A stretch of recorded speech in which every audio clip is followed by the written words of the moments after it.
and welcome to the latest edition of LexisNexis Risk Solutions Facing Change series. I'm Mike Normansell, and today I'm delighted to be joined by James Anderson, founder and editor-in-chief of PAM Insights. Welcome, James. Let's start, if we can, by you telling us exactly what PAM Insight is and what role it plays in the wealth management sector.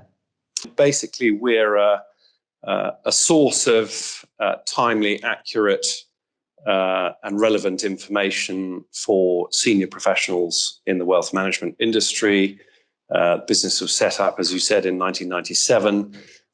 We're also a curator and facilitator of industry gatherings, bringing different components of the industry together, whether it's lawyers, accountants, trustees, bankers, investment managers, and so on. We're not lobbying governments. We're not a talking shop for the industry. We're very much there to provide an unbiased, independent view of what we think is happening in the world. Obviously, as you said, the PAM Insight was established in 1997. The world was very different then, clearly, for a number of reasons. How has the industry changed over that time? And how have the needs of your clients changed? Obviously, there have been a number of drivers of change. Technology has been very much at the top of most people's agenda over the last 30 years, simply because of the speed at which computing power and processing has grown. It's been an exponential journey. So technology has become a key driver. At the same time, I think passive investing has come to the fore, particularly in the last 10 to 15 years. Post 2008, clients have woken up to the fact that many active managers were effectively tracking the index. I think regulation has brought its own pressures. We've seen repeated measures, one after the other, both at a national and international level, whether you're talking about the UK regulator, the FCA, or the EU, or OECD, because we're not just talking about financial regulation, we're also talking about the fiscal environment. And of course, the world's rich tend to be more and more multi-jurisdictional, they're more mobile, they live in the world rather than necessarily basing themselves in one place. So I think the world has become much more complex. So we can move now on to the current global situation. Does COVID-19 present a watershed in terms of how wealth and asset managers operate and service clients? So I think if you assume that the average age of a wealth management client is typically north of 60, they will have become used over the last decade or two. They will have become more and more used to Skype and FaceTime, talking to children, grandchildren. People don't tend in the developed economies of the world to live with their parents in the way that they do in a lot of developing countries. So we live in ironically a very connected world, but also if you're talking about physical distancing, very often we live in a world of separation where we're not next to our loved ones all the time. So I think it's been a very small step for the older generation, generally those that hold the wealth. It's a very small step to change over from talking to the children and the grandchildren over FaceTime to having a Zoom call with your professional advisor.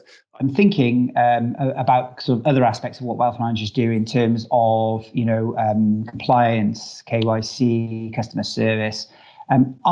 Is the industry digitalised enough in those areas? Have firms invested enough over time? I think you could argue, quite strongly that the larger the firm, the more they have to spend on investment, simply because in a relationship-based business, they tend to have higher staff turnover than smaller owner-managed businesses, where you've got much greater continuity of service from the client's perspective. So I don't know whether that answers your question, but I think that there's definitely a need for firms to invest in systems simply because human beings are not infallible.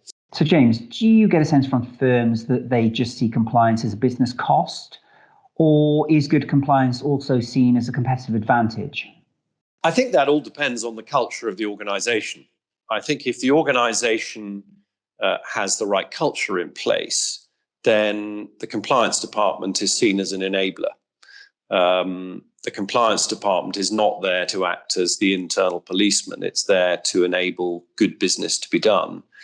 And again, if you've got a culture which is dedicated to delivering value to your clients and focused on looking after your clients' interests first, then certainly from conversations we've had across the sector, the better the culture, the better the organization is run, the more focused they are on their clients, the more benign the compliance department tends to be. On the similar subject, certainly in the UK anyway, there's reportedly anything between sort of 30 to 100 billion pounds of bad money in the system each year. The wealth management and asset management sector sort of have a part in stopping that money getting into the system. Do you think the sector does enough to keep that money out of the system? So generally, I would say I think the wealth management sector is doing a good job in this area. But I think, as with every pile of apples, you will find the odd rotten one. And those are very much in a minority, very small minority, but they do then, the magnitude of the offence tends then to be magnified further by media scrutiny, which then gives people a general impression that the financial services sector is full of crooks, which of course is not the case. And I think particularly not the case in the wealth management sector, which is ultimately a relationship-based business. Okay, so moving on slightly then to some of the market trends that we're seeing at the moment. There appears to be an increase in the use of cryptocurrencies as a result of lockdown. Is that, do you think, an opportunity or a threat for markets? I may be a bit of a Luddite, but I think unless there's something that you can feel and touch, the natural human reaction is that you question its value. So if you look across the wealth management sector today, there are relatively few organizations that have embraced cryptocurrencies, I think for that reason. That said, there is no doubt with the volume of monetary easing and intervention over the last 6 months since the outbreak of the COVID-19 virus, I think there is no doubt that a lot of people are worried about devaluation of fiat currencies. But certainly, I think cryptocurrency is, it's the essence of cryptocurrencies and Bitcoin. It is that it is something that will hold its value. It's been an eventful year or two for the wealth management industry as a whole. How can it position itself to come out stronger from all of this? Well, I think if you assume that ultimately wealth management is about preserving capital and it's ultimately a service-driven proposition, I think the wealth management sector has handled the crisis so far remarkably well. All the firms that I've spoken to, virtually without exception, have been able to transfer seamlessly into a remote working environment because they had invested in that technology. And I think post lockdown and post social distancing measures coming to an end, I think a large majority of the industry expect people to be spending a lot more time working from home because they've discovered just how productive they can be. But I think unlike the fund management industry, which I think is effectively selling a product proposition as opposed to a service, I think the fund management industry faces significant headwinds, given that 85% of fund managers fail to meet or beat their benchmarks over any 5-year rolling period, pretty much since history or record keeping began.